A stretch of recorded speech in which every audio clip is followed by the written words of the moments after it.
Sound roll number 4, camera roll number 7. Interview Tom Paxton. What's that I hear?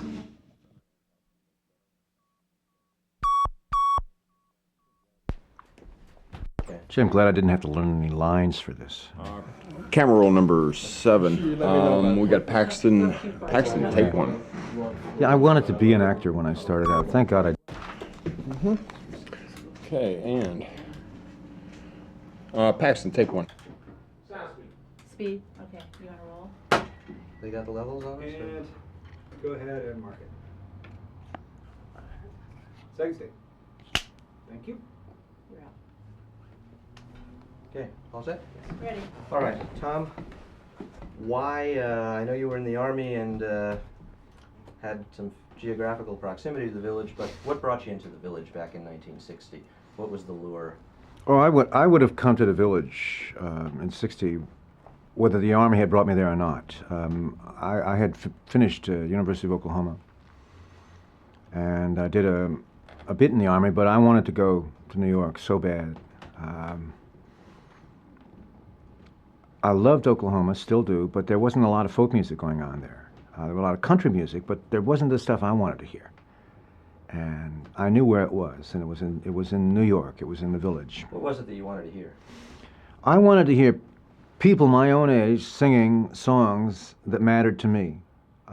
Songs with some tradition behind them, songs with some conviction in them, songs that just seemed to come naturally. When you first got to the village as an Oklahoma boy, what were your impressions of this, of West 4th Street and McDougal Street and the subway stations? I thought I'd died and gone to heaven.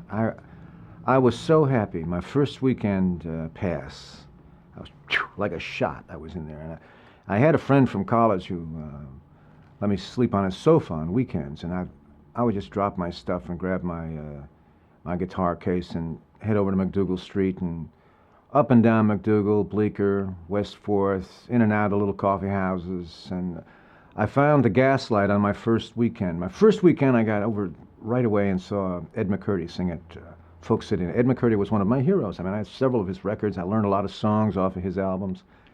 So I got to see the man live, which was such a thrill. I even talked to him, you know. And later that night I got over to the Gaslight on McDougal Street, which was kind of a semi-tourist attraction. This was at the end of the Beat Generation, and they still had a lot of poets reading. And the Gaslight had John Brent and Hugh Romney were reading poems on a regular basis there, and they were both wonderful performers, very good performance poets. And the tourists just came down in thousands. I mean, you could hardly walk on the streets there on weekend nights, and they were coming down to hear beat poets, you know, use the F word in their poems. And whoa, that was heady stuff, you know. And at that time, the folk singers were kind of used as, I don't know, leavening between the poems. And the first singer I heard there and met was Len Chandler, and we became great friends. And I have another story about Len later. It's a pretty funny story, but you came down. It was in the basement. The Gaslight was in the basement under a tenement building. Because you jumped over and Okay. Omar. We're just going to have you start the Could answer. I have you because go to the, you're starting to describe it, and I said describe it. Paxton, take 2 up. Slate again. Let's just take 2. I didn't. You wanted to do a voice, Slade? He wanted me to do a voice. Lead in with the description. I'll tell you. Mm-hmm. Okay, you rolling, Dave? Okay, roll. Paxton, take 2. The Gaslight was on McDougal Street between. Let's start again. Gaslight was on McDougal Street between West 3rd and Bleecker, and it was in a cellar under a tenement building. It was all tenements, and the neighborhood was largely populated by Italian Americans, first, second generation. So you went down about 7 steps into this basement, low ceiling, dingy, dim lit, a lot of built-in kind of booths that John Mitchell, the owner, had built himself. He was a real good carpenter. And at that time, the stage was pretty much just inside the door. Later, for the most of the life of the Gaslight, the stage was was in the back, but I think the place only held about 75, 80 people crammed. But they would be crammed in there on a weekend night, and the funny thing about the Gaslight in the early days was that you couldn't clap because there was an air shaft, and the neighbors were, complaining about the noise, and so someone would finish a poem or a song and everything, and the only way you clap was snap your fingers, and sounded like a cricket convention or something.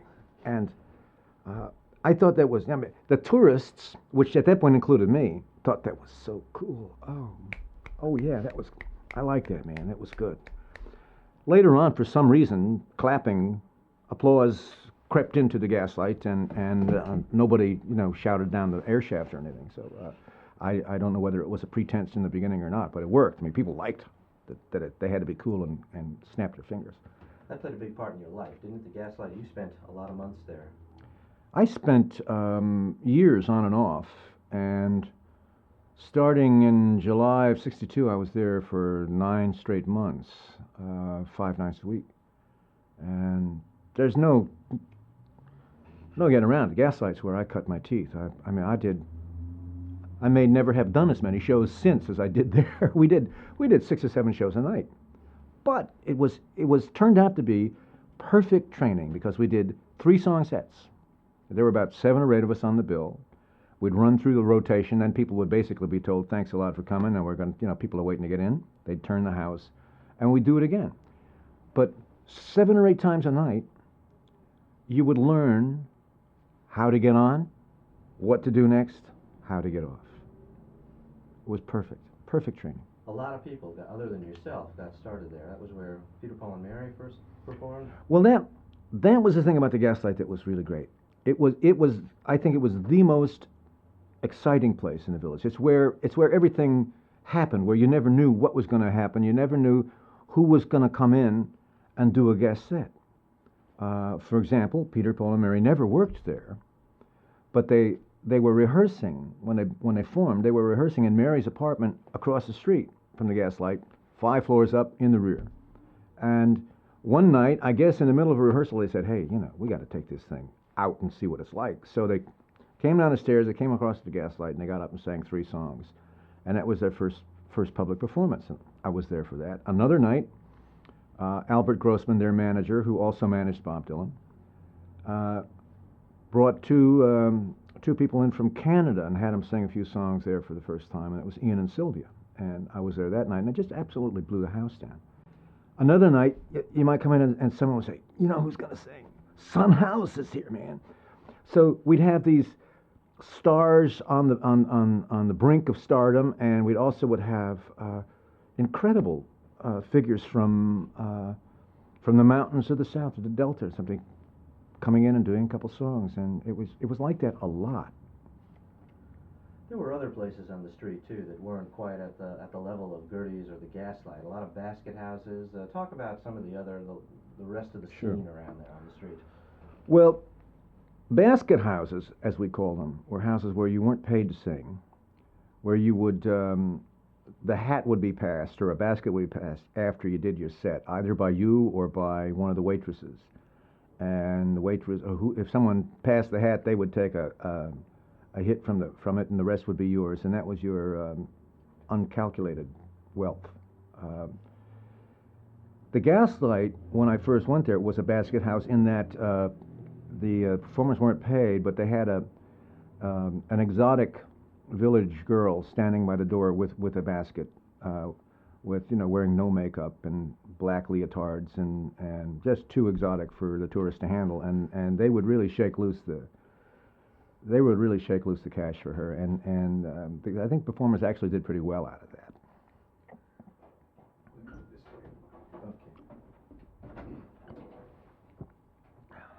Okay.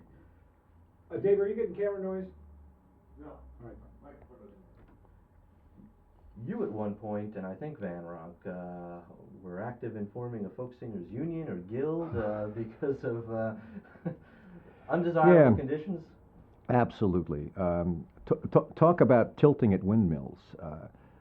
Dave Van Ronk and I were among the organizing committee of the Folk Singers Union, and it gave us something to do in the afternoons, I think, was basically what it was all about. I mean, we had endless meetings, and there were, we had, every group has a parliamentarian, who just knows all that stuff, and we would argue back and forth, and we called a strike.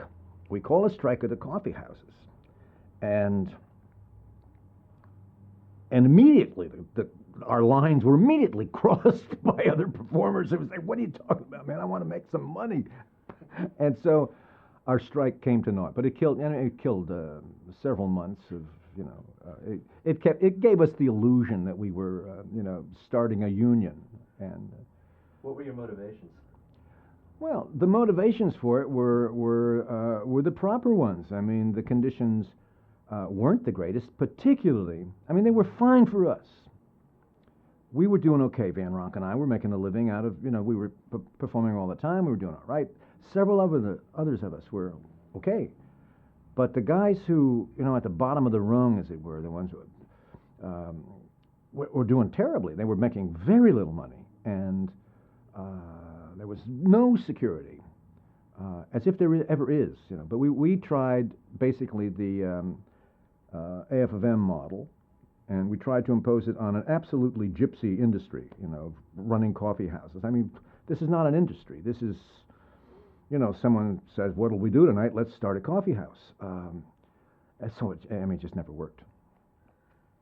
Is Crystal Geyser gonna kill our interview? Are we getting that in there? No, we're Okay, not. I wanna make sure that they don't seek a fee for the use of Oh, the I've got, product in the I think I'm keeping the label back. Okay, snap the magazine off and, How we doing? we're doing fine, Good. actually. You're moving through. I'm gonna move off into How do you feel? performers and people. Hmm? How are you Are you feeling? okay? Oh, I'm fine, yeah. Okay. Paxton, Yeah, take 3 up. Yeah, it's, I Nobody better. Nobody better.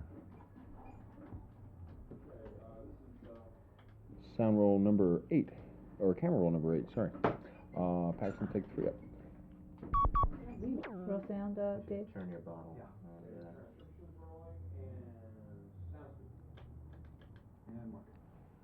Take 3, Paxton.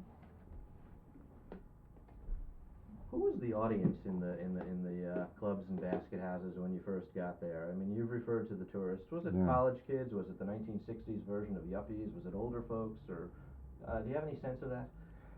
Yeah, well, it was a lot of college kids in those days. I mean, it was folk music was what was happening on the campuses. So we were right next to NYU, and you got a lot of NYU students, but they came from all over.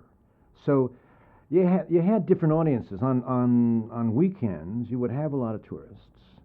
Weeknights, when it wasn't nearly so busy, you'd have a lot of college students and high school students. Arlo Guthrie used to come in there when he was in high school, and we'd make him get up and sing because we loved Woody, and Arlo was, even then, you couldn't help but love the guy, and so we got him up and sang. But a lot of village people, regulars, came to the Gaslight as well, because when the tourist thing began to slow down and everything, business was just picked up by real folk music aficionados. I mean, Doc Watson was playing there. What else did you need to know? Or Mississippi John Hurt was there with us for several weeks. So the tourists may not know this was any good, but a lot of people did, and so it was most of the time I would say it was a knowledgeable audience. You would get the odd drunks and stuff, but most of the time you'd have people in there who knew what they were listening to. So not a lot of people looking for Kingston Trio clones, guys with striped shirts No. and stuff like that? No, that was all around. That was basically around at the bitter end. The bitter end was kind of the launching spot for show business careers. You'd have a lot of the striped shirt people there. You also had quality people around at the bitter end, like Peter, Paul, and Murray. That's where they did an open-ended engagement there, which really launched them. But they wouldn't be at the Gaslight. When you got to New York City or started coming into the Village, who was playing around professionally? Who was already established? You can go see them on stage. Sure. When I first came to New York, the established The established performers were Pete Seeger, of course. The Weavers were still going out, although Pete was no longer with them. I think Eric Darling had filled in by then. Theodore Bickel was a very big act. Odetta was recording concerts at Carnegie Hall. Joan Baez had just happened, but I wouldn't include her in that group because she was part of our generation. Gene Ritchie, Oscar Brand, Ed McCurdy, Josh White, and the Clancy brothers had just recently become enormous. I don't know whether you'd call them an earlier generation. I suppose they were before us. They were in the late 50s. The names you mentioned are interesting. You were interviewed for, I think you were, for Bob Spitz's biography of Dylan, and he's got I don't know if you remember, but he's got a passage in that which names a lot of the people you just named: Ed McCurdy, Gene Ritchie, also Casey Anderson and Logan English, Josh White. Mm-hmm. He's talking about 59, 60, immediately pre-Bob Dylan, Mm-hmm. which was right around when you arrived. Mm-hmm. And mentioning some of the folks that you just mentioned, he said, these are but a handful of the well-respected journeymen who perpetuated folk music in Greenwich Village as one of the most academic, humorless, leaden, boring forms of entertainment to straddle the Eisenhower era. What's your sense of that? Were the ethnomusicologists ruling in 1959 and 60? Nah, they weren't. They damn sure. The ethnologists. Did you say ethnologists? Ethnomusicologists. Ethnomusicologists Yeah. were certainly not running things at the performance level. I mean, when you saw Gene Ritchie give a performance, certainly it wasn't a Las Vegas performance, for God's sake, but Gene was always and has always been a very personable performer. I mean, it's folk music, okay? It doesn't build to a big climax, with 1,000 horns in the background. It's a folk song, and she does it the way she learned it, and very beautifully. But you always have, folk music has always been a magnet for ethnomusicologists, academics of all kinds. The great debate, what is a folk song, just goes on and on and on. It kind of does for them what starting a union did for us. It keeps them busy in the afternoons. Who became your first village friend? Oh, yeah. There you go. All right. Who became your first village friends? My first village friend was Len Chandler, who was singing at the Gaslight. Len was a classically trained oboist from Ohio who played a Roy Smeck model Gibson. You don't see many of them. And sang in a baritone voice, wrote songs. Now lives in Los Angeles and runs songwriters' workshops. He became my first friend. He had a motor scooter, which I thought was cool, and we'd go buzzing around the village on that.